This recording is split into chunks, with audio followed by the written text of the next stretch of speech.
औकाफ development foundation Malegaon की जानिब से तमाम नाजरीन का दिली खैर मकदम है।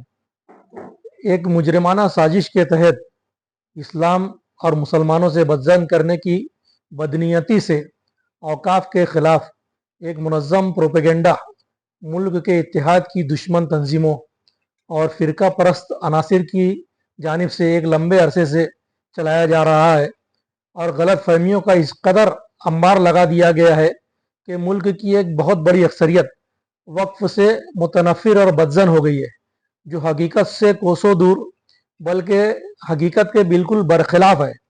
हम सिर्फ चंद अहम इल्ज़ामात और असल हकीकत को आज के इस वीडियो में वाज़ेह करने की कोशिश करेंगे।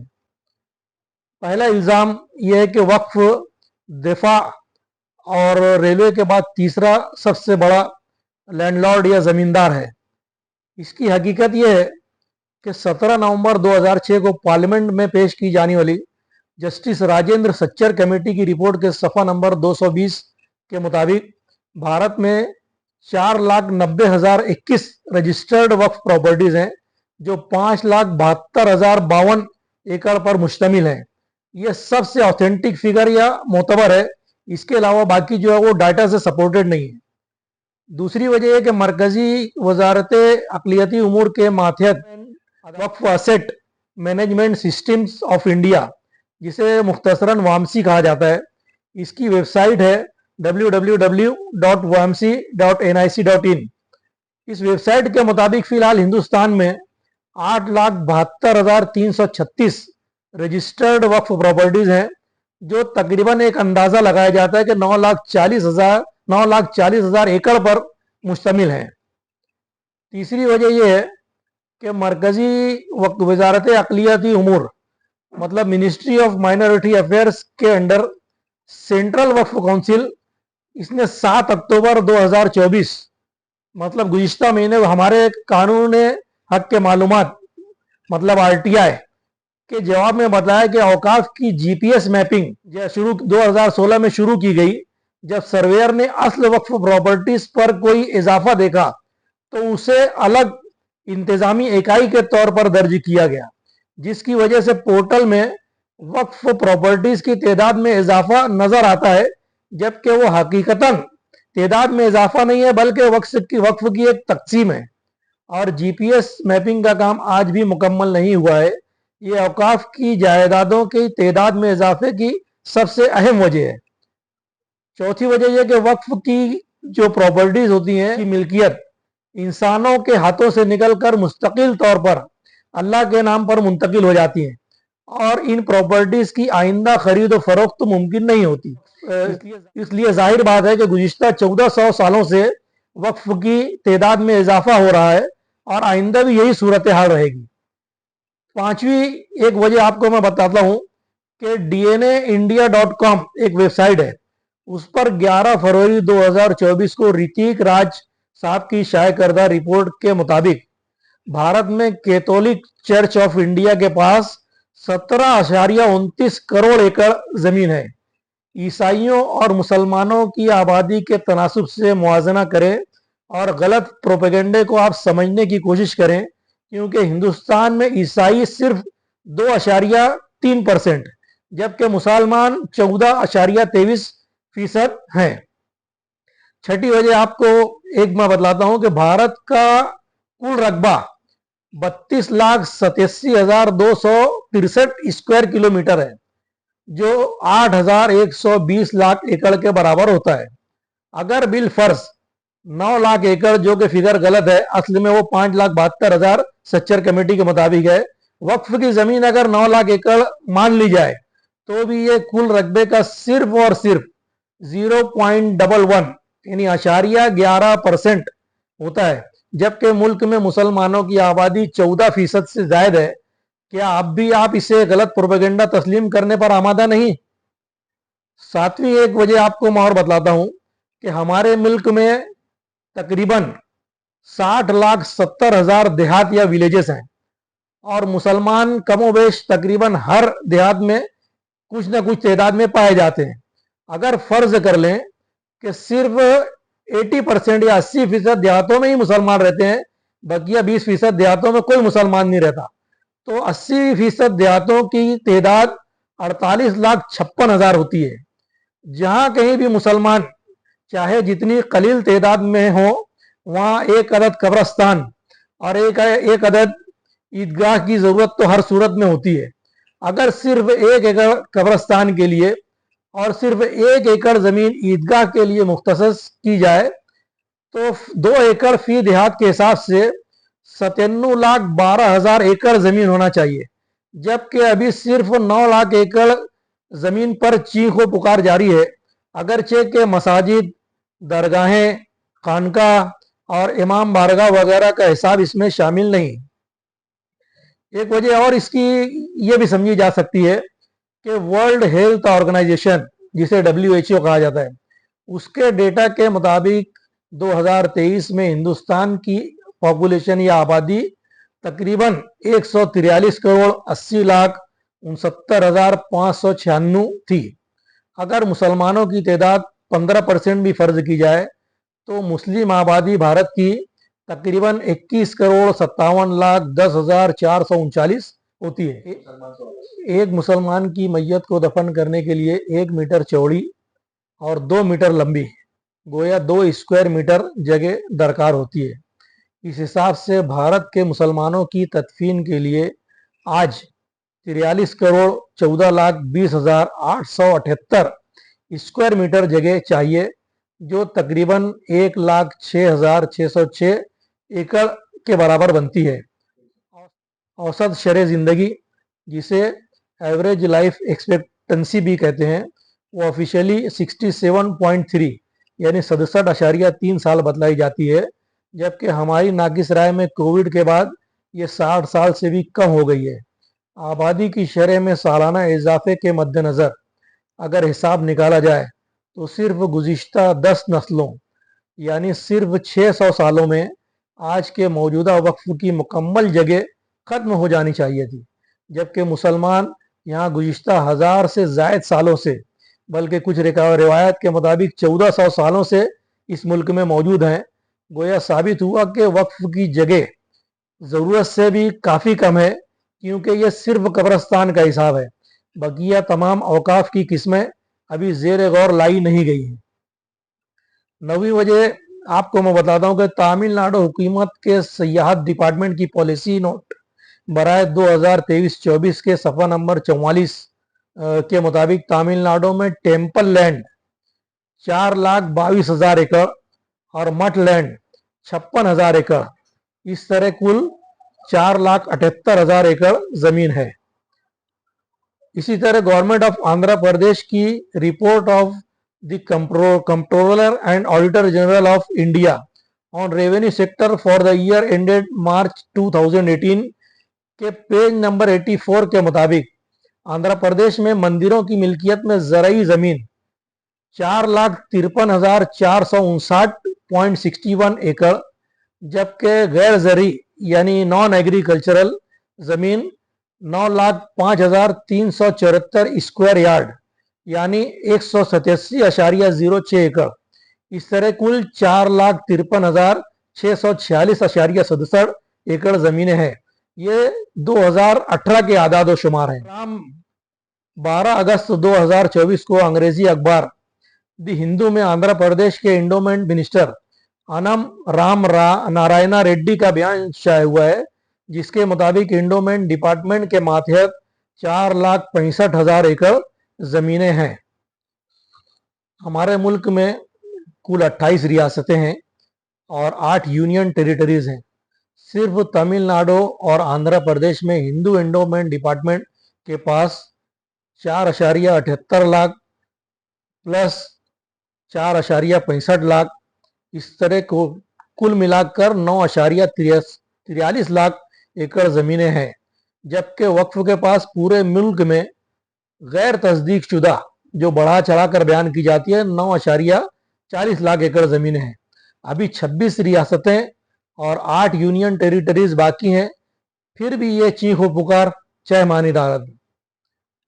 दूसरे इल्ज़ाम जो वक्फ के ताल्लुक से आमतौर से प्रोपेगेंडे में लिया जाता है वो ये कि वक्फ बोर्ड जिस जगह पर उंगली रख दे वो जगह उसकी हो जाती है। हमारी गुजारिश है कि आप वक्फ एक्ट 1995 जो 2013 में अमेंडमेंट हुआ है उसकी दफ़ा 14 जो कि वक्फ बोर्ड की तश्कील से मुताल्लिक है उसका मुताला कीजिए। बोर्ड की अक्सरियत हुकूमत के ज़रिए नामजद करदा मेंबरान पर मुश्तमिल होती है। दफ़ा नंबर 23 के मुताबिक वक्फ बोर्ड का चीफ एग्जीक्यूटिव ऑफिसर रियासती हुकूमत का डिप्टी सेक्रेटरी लेवल का ऑफिसर होता है। वक्फ बोर्ड के मुलाजमीन का इंतखाब भी हुकूमत करती है, अगरचे कि इनकी तनख्वाहें हुकूमत की बजाय औकाफ से वसूल किए जाने वाले सालाना फंड से अदा की जाती हैं। गोया वक्फ बोर्ड का मतलब सही तौर पर हुकूमत होता है, ना कि मुसलमान, जो कि बहुत बड़ी गलत फहमी है और बहुत बड़े पैमाने पर आम की गई है। वक्फ एक्ट के सेक्शन 40 के सब सेक्शन 1 के मुताबिक द बोर्ड में itself collect information regarding any property which it has reason to believe to be work property, and if any question arises whether a particular property is work property or not, it may, after making such inquiry as it may deem fit, मैं एक बार फिर पढ़ रहा हूं, after making such inquiry as it may deem fit decide the question. मतलब board यानी हुकूमत पहले मालूमात हासिल करेगा, फिर तफ्तीश करेगा और इसके बाद फैसला करेगा। सिर्फ इतना ही नहीं बल्कि इस फैसलों को ज़ैली दफा मतलब सब सेक्शन नंबर 2 के तहत वक्फ ट्रिब्यूनल रद्द कर सकता है या इसमें तरमीम भी कर सकता है। गोया अदालती जांच का मरहला भी कानून के अंदर पहले से मौजूद है। जरूरी वक्फ की गई प्रॉपर्टी की मिल्कियत इंसानों की मिल्कियत से निकलकर हमेशा हमेश के लिए अल्लाह की मिल्कियत में मुंतकिल हो जाती है। शरन किसी तहरीर का होना जरूरी नहीं है। ट्रांसफर ऑफ प्रॉपर्टी एक्ट 1882 और रजिस्ट्रेशन एक्ट 1908 से कबल जमीनों की खरीद और फरोख्त उमूमन जबानी तौर पर होती थी क्योंकि कानून मौजूद नहीं थे। पहला रिलीजियस इंडोमेंट्स एक्ट 1863 में बना, जबकि पहला मुसलमान वक्फ वैलिडेटिंग एक्ट 1913 में बना। चुनांचे इससे पहले के दस्तावेजात की दस्तयाबी मुश्किल है और इनका तलब करना भी हिमाकत के ज़मरे में आता है। हुकूमत की अदम तवज्जुही, बोर्ड की लापरवाही, मुतवल्लियान और आम इंसानों की गैर जिम्मेदारी की वजह से न सिर्फ ये कि एक बड़ी तादाद में वक्फ प्रॉपर्टीज तजावुजात की जद में आ गई, बल्कि इनकी गैर कानूनी खरीद व फरोख्त भी मुजरिमाना तौर पर अमल में लाई गई, जो कि वक्फ एक्ट की दफ़ा नंबर 51 के तहत ममनू है। मजीद बरा वक्फ एक्ट की दफ़ा नंबर 4 के तहत हुकूमत के नामजद करदा सर्वे कमिश्नर के जरिए औकाफ का सर्वे कराना, दफ़ा नंबर 5 के तहत औकाफ की फहरिस्त शाये करना, दफ़ा नंबर 6 के तहत 1 साल के अंदर मौसूल होने वाले एतराज़ात की, दफ़ा नंबर 7 के तहत वक्फ ट्रिब्यूनल में समाअत करना और फैसला करना। इन तमाम मराहिल से गुजरने के बाद हुकूमती गज़ट शाये किया जाता है और गज़ट में शाये औकाफ को ही मुकम्मल तौर से कानूनी हैसियत और शनाख्त मिलती है। इस पेचीदा कानूनी सूरत हाल के बावजूद अगर हुकूमती वक्फ बोर्ड इसके इत्मीनान और तफ्तीश के बाद किसी प्रॉपर्टी के वक्फ होने का दावा करे तो इसके खिलाफ किसी सबूत के बगैर आसमान सर पर उठा लेना और गैर कानूनी खरीदार या गैर कानूनी कब्जा करने वालों की बेजा हिमायत करना बेवकूफ़ी और हिमाकत के सिवा और क्या है। वक्फ के मसले में कानून को दरकिनार करके फ़िरका वाराना कशीदगी को फ़रोग़ देना क्या दस्तूरी अमल है, जबकि मुसलमानों की बस्तियां रातों रात उजाड़ने पर कानून की दुहाई देने से गोदी मीडिया की जबान नहीं थकती। तीसरे इल्ज़ाम की तरफ आते हैं। वक्फ ट्रिब्यूनल का फैसला आखिरी होता है और कहीं कोई अपील नहीं होती। मैं गुजारिश करूंगा कि बराए मेहरबानी वक्फ एक्ट 1995 की दफ़ा नंबर 83 का جو کہ وقف ٹریبونل کی تشکیل سے متعلق ہے، اس کا آپ لوگ مطالعہ کیجئے تاکہ آپ حقیقت سے روشناس ہو سکیں۔ ٹریبونل یہ ریاستی حکومت بناتی ہے، اس کا چیئرمین جو ہوتا ہے کلاس 1 ڈسٹرکٹ سیشن یا سول جج ہوتا ہے، دوسرا ممبر سول سروسز سے لیکن ایڈیشنل ڈسٹرکٹ مجسٹریٹ کے درجے کا، اور تیسرا رکن مسلم قوانین کا ماہر ہوتا ہے۔ اگرچہ کہ وقف کرنا مذہبی عمل ہے، اور اگرچہ کہ وقف انسانوں کی انفرادی یا اجتماعی ملکیت کی بجائے اللہ تعالیٰ کی ملکیت ہونے کی انفرادیت کا حامل ہونے کی وجہ سے ہونا یہ چاہیے تھا کہ ٹریبونل کے تینوں ذمہ دار صرف اور صرف مسلمان ہوتے، لیکن قانون میں ایسا کچھ نہیں ہے۔ اسی لیے آپ دیکھیں گے کہ ریاستی حکومتیں وقف ٹریبونلز میں اکثر و بیشتر غیر مسلموں کو نامزد کرتی آئی ہیں، جبکہ یہ عمل شریعت کی باریکیوں سے ناواقفیت کی بنیاد پر انصاف کے عمل کو پرخطر بناتا ہے۔ مثال کے طور پر گجرات حکومت کے لیگل ڈپارٹمنٹ کے 19 ستمبر 2024 کا آپ نوٹیفیکیشن ملاحظہ فرمائیں، جس کے مطابق گجرات وقف ٹریبونل میں ریٹائرڈ ایڈیشنل ڈسٹرکٹ جج شری ادے کمار منو بھائی بھٹ صاحب کو مسلم قانون کے ماہر کے طور پر نامزد کیا گیا ہے، جبکہ دیگر کئی مسلم وکلا جو کافی ان کے مقابلے میں قابل تھے وہ دستیاب تھے۔ اسی طرح 26 اپریل 2017 کو پڈوچیری گزٹ کے مطابق تھیرو ایس کے پنیر سیلوم ایگزیکٹو آفیسر ٹیمپلز کو، جبکہ 2 فروری 2024 کے پڈوچیری گزٹ کے مطابق تھیرو اے سیوا کمار ٹرانسپورٹ کمشنر پڈوچیری کو کرائیکل ضلع کے وقف ٹریبونل میں ممبر نامزد کیا گیا ہے۔ اب آئیے سیکشن 83 کے سب سیکشن 9 کی طرف، جس میں یہ لکھا ہوا ہے ہائی کورٹ میں on its own motion or on application of the board or any person aggrieved call for and examine the records relating to any dispute which has been determined by the tribunal for the purpose of satisfying itself as to correctness, legality or propriety of such determination, and may confirm, reverse or modify such determination or pass such other order as it may think fit۔ بھلا بتلائیے، اگر قانون میں یہ نہیں لکھا ہوتا تو آج ایک بڑی تعداد میں وقف ٹریبونل کے فیصلوں کے خلاف متعدد ہائی کورٹس اور سپریم کورٹ میں جن اپیلوں کی سماعت جاری ہے، کیا وہ سب غیر قانونی اور انلیگل ہیں؟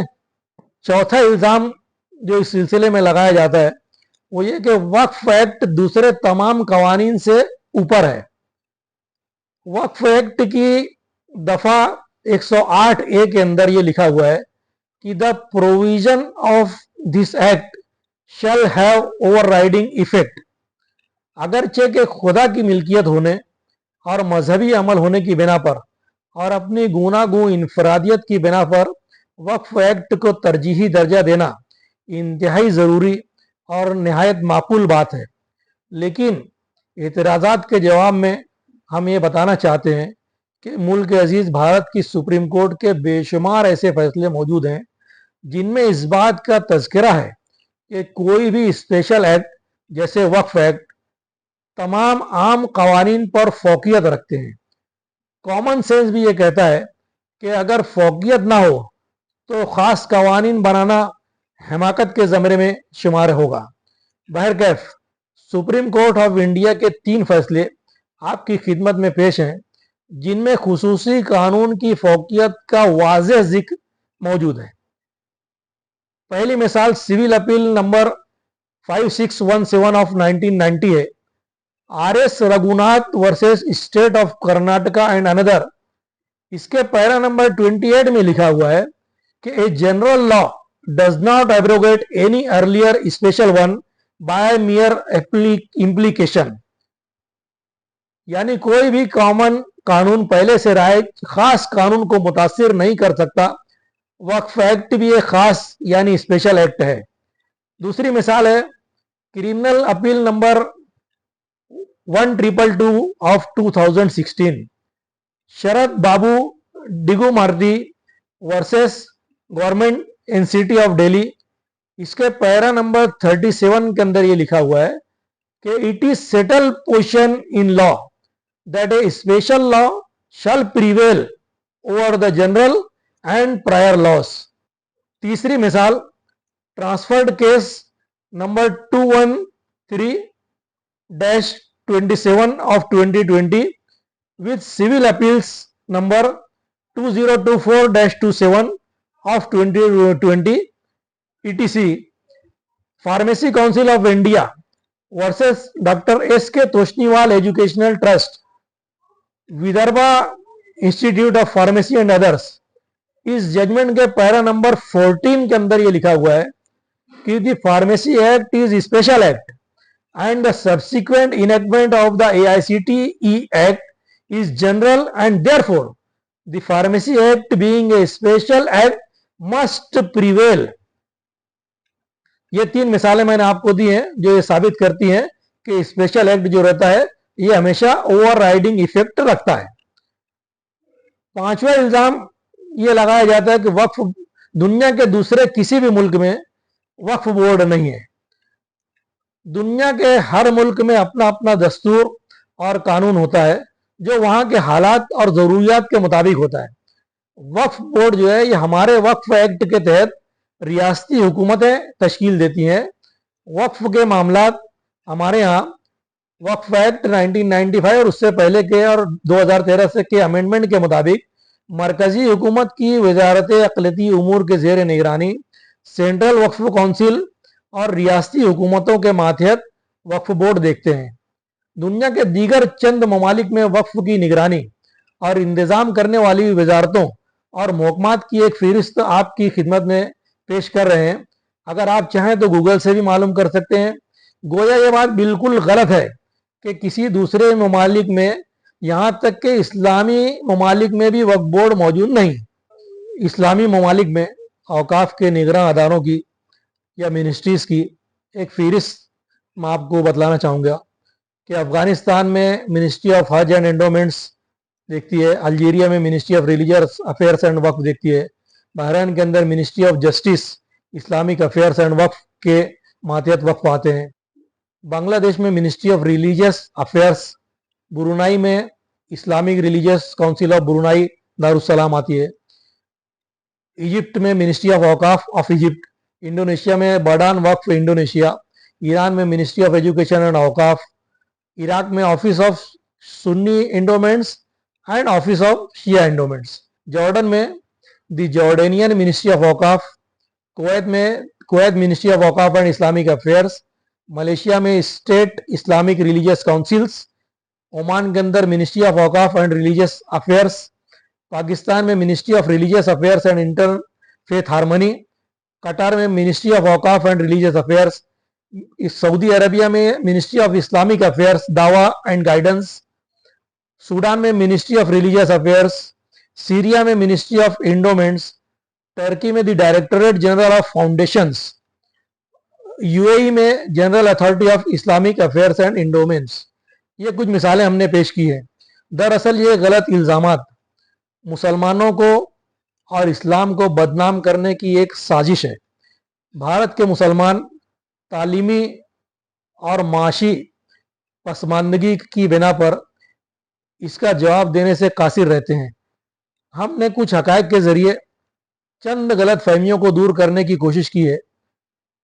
फैसला आप खुद करें कि आपको हकीकत जानकर औकाफ की हिफाजत करनी है या प्रोपेगेंडे का शिकार होकर औकाफ की तबाही का सामान करना है।